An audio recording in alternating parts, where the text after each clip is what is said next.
सौनकादिक ऋषि सूत जी महाराज के ज्ञान को प्राप्त करके उनका हृदय गदगद हुआ जा रहा है।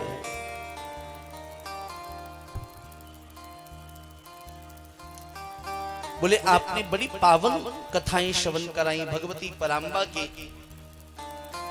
अब मैं पराम्बा के इस देवी भागवत के इस दिव्य महात्म्य को श्रवण करने के बाद मेरे मन में यह भाव जग रहा है, इस कथा को और मैं विस्तार से श्रवण कर सकूं। गदगद हो गए श्री सूत जी महाराज और उन्होंने बड़े भाव से कथा श्रवण कराना प्रारंभ किया। अतः सर्वरसोपेतम्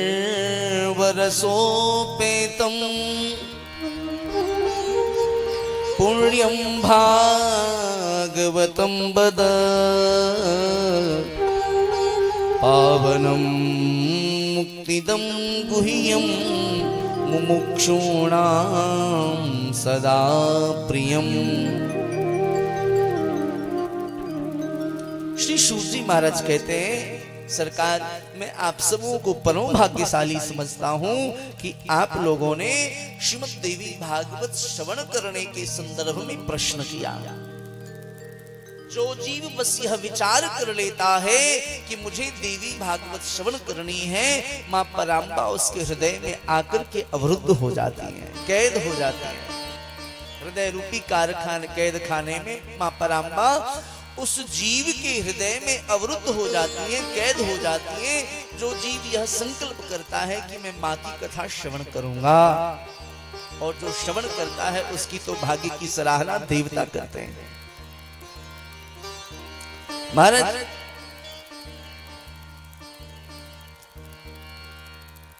जिनकी कथा आप श्रवण कर रहे हैं, इनकी महिमा साक्षात भगवान ब्रह्मा विष्णु और महेश भी नहीं कर सकते। जो वेद के जानकार हैं वो इसी भगवती पराम्बा को विद्या कह करके पुकारते हैं। भगवती विद्या स्वरूपा हैं। महाराज वही आदि शक्ति इस जगत की आधार हैं। योगी लोग वेद के जानकार इनको विद्या कहते हैं, वैदिक वाणी बता रहा हूं मैं। और जो योग के जानकार योगी जन हैं वो इनको पराशक्ति कहते हैं। योगी जन उस भगवती को क्या कहते हैं? पराशक्ति। परास्य शक्तिर विविधा श्रूयते स्वभाव की ज्ञान बल क्रिया। वह पराम्बा कहाँ रहती हैं? बोले वह पराम्बा जिसका जीवन सत्व प्रधान है, उन भक्तों के हृदय में उन पराम्बा का वास होता है। कार्य क्या है भगवती का?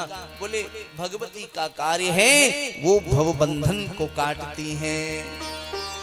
भव बंधन को काटने में वह पराम्बा निपुण है। महाराज और किसी देवी देवता की हम उपासना करें तो कलिकाल में वह प्रत्यक्ष दर्शन जल्दी नहीं प्रदान करते, लेकिन भगवती जगदम्बा ऐसी करुणामयी है, कृपामयी है, दयामयी है। कोई मनोभाव से श्रद्धा भक्ति और विश्वास के साथ उनकी आराधना करें तो माँ उनको कलिकाल में भी प्रत्यक्ष दर्शन देती हैं। ये देवी पराम्बा भगवती की महिमा है। श्री सूत जी महाराज कहते हैं, श्री सूत जी महाराज कहते हैं वह आद्या शक्ति अकेले ही इस संसार को प्रकट करती हैं। संसार की उत्पत्ति, स्थिति और संहार का कार्य वह स्वयं ही करती हैं, ऐसी मान्यता है। लेकिन भौतिक दृष्टि से यह मान्यता है कि ब्रह्मा संपूर्ण संसार की सृष्टि करते हैं, विष्णु पालन करते हैं, महादेव संहार करते हैं। पर श्री सूत जी महाराज कहते हैं वो त्रिदेव जो इन तीनों क्रियाओं को संपादित करते हैं, उनके मूल में बैठ करके भगवती वह शक्ति उनके द्वारा इस क्रिया को संपन्न कराती हैं। यदि मां कृपा न करें तो ब्रह्मा सृष्टि की संरचना नहीं कर सकते, नारायण जो हैं विष्णु जो हैं पालन नहीं कर सकते, और महादेव संहार नहीं कर सकते। शिव में से यदि हर्स्व ईकार हटा दिया जाए तो शिव शिव नहीं रह जाते, शिव शव बन जाते हैं।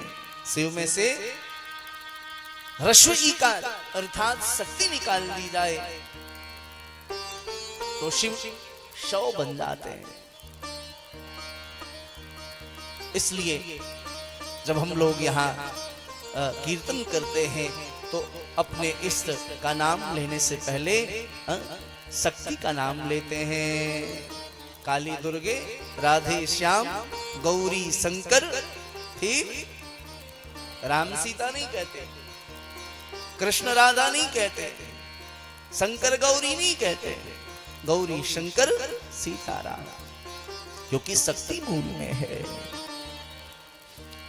श्री सूत जी महाराज कहते हैं भैया ये त्रिदेव स्वतंत्र नहीं है, वह उस माया के अधीन है, वह आद्या शक्ति के अधीन है।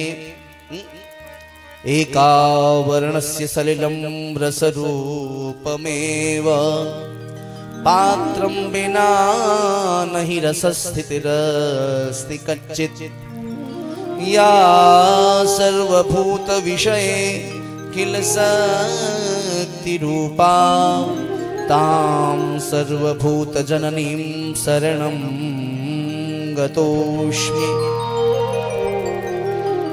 वही पराम्बा भगवती सब प्राणियों में शक्ति रूप से निवास करती हैं और समस्त संसार को प्रकट करती है, पालन करती हैं, और वही पराम्बा संहार करती हैं। इसलिए उनकी कथा यात्रा में प्रवेश करें उससे पूर्व एक बार हम सभी भगवती को प्रणाम करें। बोली पराम्बा भगवती की जय।